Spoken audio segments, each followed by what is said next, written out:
Machiegni kendo ogai mar obila Douglas Kanja orem chope doho mondo yang kuma ji manoteki nitiere. Kanja madonyo omiyo chik mondo mi ochopie mbelene kawuono gi jogo manoteki ne ok ochope doho, gino manowang'o yo kinde mochung'ne familia mag rowere manoteki kod ji michich gin obila. Donyo ogolo chik makamano e kinde mobila to osebedo koramo ni onge obila moseteko ng'ata. Jotelo mopogore opogore moting'o Eugene Wamalwa, Kalonzo Musyoka gini loso kakoro gie thuolo ni wawinjane gima Eugene Wamalwa wacho. Baba wa Billy Mwangi amesafiri kutoka Embu asubuhi afike hapa haone mtoto wake. Amefika haoni mtoto, haoni Inspector Generali na wako wanapeana excuses. Kwa hivyo tumesema hatutakubali uendelee kukiuka katiba serikali, na sio tu Inspector Generali, rais wa nchi hii mwenyewe amekuwa kule Homa Bay, ameahidi mchana peupe ya kwamba atahakikisha kwamba wamesitisha mambo ya utekaji nyara katika taifa letu, na vile vile vijana wote waliotekwa nyara amehakikishia wazazi wao watawachiliwa. Leo ni siku ya 4 tangu rais atoe hiyo ahadi. Tunajua yeye ahadi zake nyingi ni za uongo, lakini haya mambo ya maisha ya watoto wa Kenya, it's a matter of life and death. Isikuwe tu ni mambo ya siasa, mahadi za uongo. Afuatilie na Inspector Generali wake kuhakikisha hawa wa Kenya wamepatikana.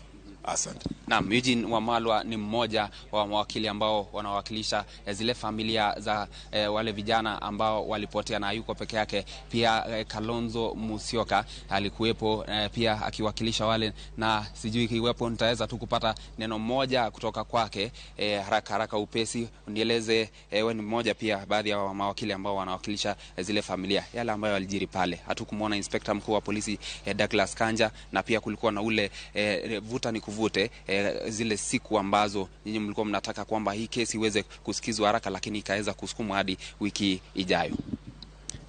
Tuna imani kwamba hakimu ambaye anahusika Barasa Mwamuye means business. Ikumbuko kwamba ni huyu hakimu ambaye alikomesha mambo ya ndani, na tulikuwa sisi hapa mbele yake.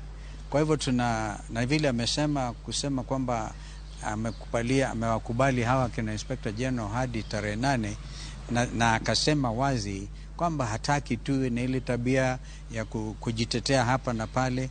Ukiukaji wa sheria tayari umepatikana na wao maofisa, na kwa hivyo Bwana Kanja yeye mwenyewe, nataka nimwambie hivi, anajua kuna mamlaka chini ya Police Act. Awashike hata kama ni DCI mwenyewe, aseme leta hawa vijana. Hii sio jambo la kawaida.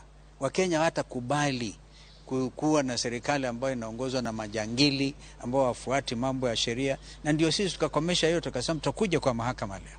Kuja kwa mahakama na kuhakikisha Wakenya kwamba tukivuka mwaka, na tutarejea kila mmoja wetu, Mungu atuwezeshe tuvuke mwaka kwa njia iliyo sawa, lakini kuna machungu kama vile tumeona mzazi wa Billy Mwangi.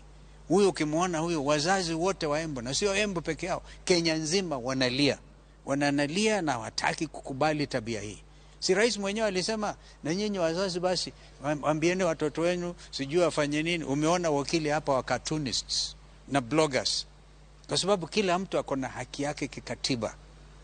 Kwa hivyo wiki ijayo, kabla ya kufika hata tarehe hizo 8, matarajio yangu ni kwamba vijana watapatikana, na sio hata wao 6 peke yao, wote ambao wametekwa nyara na majangili hawa.